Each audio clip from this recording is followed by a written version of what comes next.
कई बार जब व्यक्ति चारित्र को अंगीकार करने के लिए पुरुषार्थ करता है, मोक्ष मार्ग में बढ़ने के लिए पुरुषार्थ करता है, तो उसे लगता है कि मैं बहुत पुरुषार्थ कर रहा हूँ, पर हो सकता है कि कहीं ना कहीं कुछ कमी रह गई हो। ऐसा भी हो सकता है हमारा बहुत जितना समर्पण होना चाहिए वह समर्पण पूरा उतना नहीं है, अथवा ऐसा भी हो सकता है पारिवारिक कोई जिम्मेदारी हो, अथवा शारीरिक स्वास्थ्य पूरा बराबर ना हो, अथवा अंतरंग में चारित्र मोहनी कर्म का जब तीव्र उदय होता है तो वह चारित्र मोहनी कर्म और अंतराय कर्म उस क्षेत्र में हमें आगे नहीं बढ़ने देता है। अंदर से भावना हमारी है, लेकिन किसी जीव ने निकाचित कर्म को बांध लिया है अथवा निदत्ति कर्म को बांधा है अथवा तीव्र उदय है, तो जैसे जैसे वो आगे बढ़ेगा तो आगे बढ़ता चला जाएगा, लेकिन बीच में कहीं ना कहीं वो कर्म का उदय आ जाएगा जो बैरियर बन कर के रोक देता है। तो ऐसे समय क्या करना चाहिए? चारित्र मोहनी कर्म को क्यों उपशमित करने के लिए, उसका क्षयोपशम करने के लिए ऐसी भावना बनाना चाहिए जो दृढ़ता से चारित्र का पालन कर रहे हैं उनकी खूब सेवा करें, वैयावृत्ति करें, उनकी अनुमोदना करें।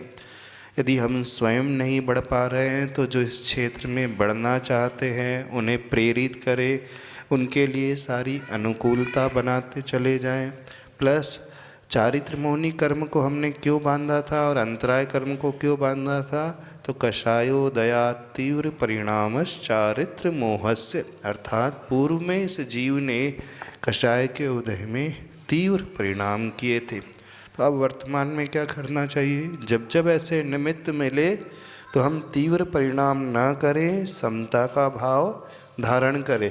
तो उससे क्या होगा? चारित्र मोहनी कर्म जो है धीरे धीरे कटने लगेगा। और अंतराय कर्म को टालने के लिए चूँकि हमें लाभ नहीं हो रहा है हम जो चाह रहे हैं, तो जो इस क्षेत्र में बढ़ना चाहते हैं हम उनकी मन से अनुमोदना करें, वचनों से अनुमोदना करें, काय से अनुमोदना करें। हम मन से, वचन से, काय से प्रेरित करें लोगों को। और अंतरंग में विशुद्धि बढ़ाने के लिए कोई ऐसा व्रत अनुष्ठान अवश्य ग्रहण कर ले।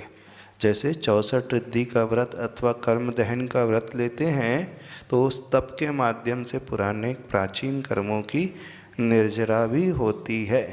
और एक सबसे इफ़ेक्टिव जो तरीका होता है, अज्ञान दशा में जो कि हमने कर्म बांधा है तो उसे कम करने के, उसके प्रभाव को कम करने के लिए अंदर ही अंदर हम पश्चाताप की अग्नि में जले, अंदर ही अंदर हम उसे स्वीकारें और गुरु के पास जाकर के किसी न किसी रूप में अपने शुद्धि के लिए, आत्मशुद्धिकरण के लिए प्रायश्चित ग्रहण करें, गुरु से निवेदन करें।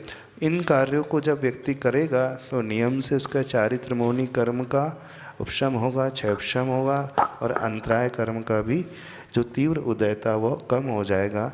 जो बाधक कारण थे वह धीरे धीरे कम होते चले जाएंगे और उसके लाइफ में साधक कारण बढ़ते चले जाएंगे।